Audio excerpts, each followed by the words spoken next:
करनाल में भूपेंद्र सिंह हुड्डा ने कृषि कानूनों को लेकर सुप्रीम कोर्ट का जो फैसला आया है उस पर अपनी राय रखते हुए कहा है कि मैं पूरे ऑर्डर को पढ़ूंगा, देखूंगा, उसके बाद कुछ बोलेंगे। वहीं हुड्डा ने कहा कि सरकार को खुद से इन कृषि कानूनों को वापस लेना चाहिए क्योंकि कृषि कानूनों के पक्ष में नहीं है। वहीं हुड्डा ने कहा कि जब 15 जनवरी को सरकार और किसान संगठनों की बैठक थी तो किसान महापंचायत करने की क्या जरूरत थी। उन्होंने कहा कि स्थिति गंभीर है, सरकार को किसानों के साथ टकराव नहीं करना चाहिए। हुड्डा ने सीएम के जवाब पर कहा कि कांग्रेस नहीं बल्कि बीजेपी किसानों को उकसाने का काम कर रही है। हुड्डा ने कहा कि अभय चौटाला के इस्तीफे की बात से बीजेपी को फायदा मिलेगा। देखा नहीं क्या ऑर्डर है सुप्रीम कोर्ट का।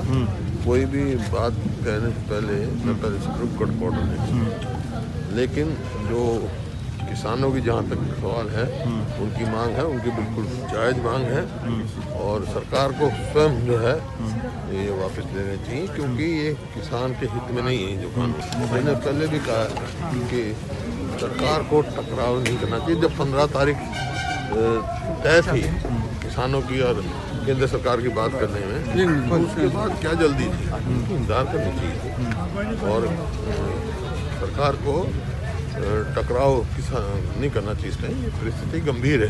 किसान क्यों बैठे हैं सड़कों पे, किसने फैसले बनाए, ये किसने कानून बनाए, बीजेपी नहीं बनाए। ये उकसाना काम तो बीजेपी कर रही है। जब इतनी परिस्थिति गंभीर है तो ऐसी स्थिति में ये बयान देना 15 तारीख को जब बैठे हैं कि भाई कानून वापस नहीं होंगे और ऐसी स्थिति में जनसभा करना, अभी देखो इंतजार करो, परिस्थिति गंभीर है।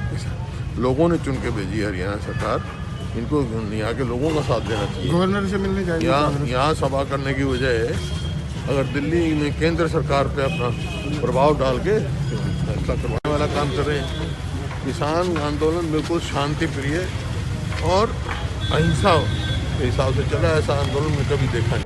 वहीं पूर्व विधानसभा स्पीकर कुलदीप शर्मा ने सुप्रीम कोर्ट का धन्यवाद किया है। उन्होंने कहा कि सुप्रीम कोर्ट के फैसले से लगता है कि उन्होंने किसानों के बारे में सोचा है। वहीं दुष्यंत चौटाला पर निशाना साधते हुए कहा कि उन्हें राज मिला है और वो खाज मिटा रहे हैं। वहीं अभय चौटाला का इस्तीफा नाटक है और किसानों को भड़काने का काम कांग्रेस नहीं बल्कि बीजेपी कर रही है।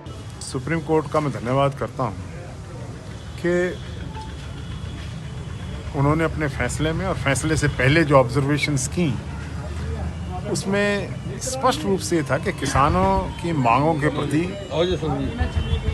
सुप्रीम कोर्ट ने संवेदना दिखाई। सुप्रीम कोर्ट को कोई जवाब सरकार नहीं दे पाई।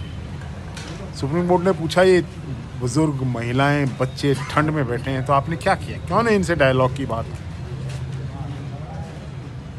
तो मैं जहाँ तक सुप्रीम कोर्ट का सवाल है, सुप्रीम कोर्ट ने इंटरवीन किया है, इन कानूनों को रोक लगाई है तो कहीं ना कहीं ये बात जो किसानों की है, कह रहे हैं जो कि ये कृषि कानून किसानों के खिलाफ है, इस बात पर एक सुप्रीम कोर्ट की मोहर सी लग गई है।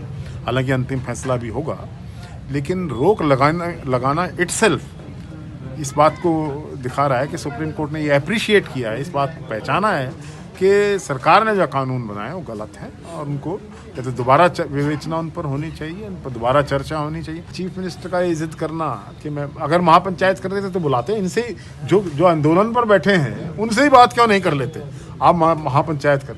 और वहाँ पर गांव के लोगों को लाठियां देकर उन्होंने जिस प्रकार हिंसा भड़काने की कोशिश की है, भारतीय जनता पार्टी के लोगों ने खुद हिंसा को भड़काने में या जो कुछ भी हुआ है इसके लिए स्वयं सरकार और भारतीय जनता पार्टी, उनके विधायक और उनके कार्यकर्ता और उनके समर्थक लोग जिम्मेवार हैं।